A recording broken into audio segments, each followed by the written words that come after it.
Saturday afternoon. Last time basmati rice வாங்கி வச்சு use பண்ணிவிட்டு கொஞ்சம் மட்டும் மிச்சம் இருந்தது. அதை வச்சு சிம்பிளாக ஏதாவது செய்யலான்ட்டு நெய்ச்சோறு தான் ரெடி பண்ணியிருந்தேன்.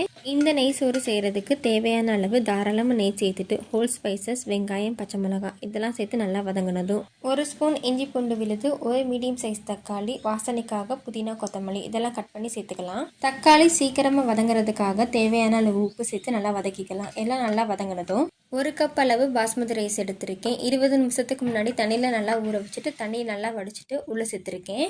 1 கப் அரிசிக்கு 1.5 கப் அளவு தண்ணி சேர்த்துருக்கேன். அந்த 1.5 கப் அளவு தண்ணியிலேயே தேங்காய் பாலும் மிக்ஸ் பண்ணி சேர்த்துருக்கேன். தேங்காய் பால் சேர்க்கும் போது டேஸ்ட் இன்னுமே சூப்பராக இருக்கும். தேங்காய் பால் சேர்க்காம கூட செஞ்சுக்கலாம். குக்கரை மூடி போட்டு மீடியம் ஃப்ளேமில் ஒரு விசில் விட்டு எடுத்தோம்னா சூப்பரான நெய்ச்சோறு ரெடி. எவ்வளோ சூப்பராக வந்திருக்குன்னு பாருங்கள். இது கூட மட்டன் குழம்பு, சிக்கன் குழம்பு வச்சு சாப்பிடும்போது ரொம்பவே சூப்பராக இருக்கும். நான் இன்றைக்கி மட்டன் குழம்பு ரெடி பண்ணி மதிய லஞ்சு சூப்பராக சாப்பிட்டு முடிச்சாச்சு.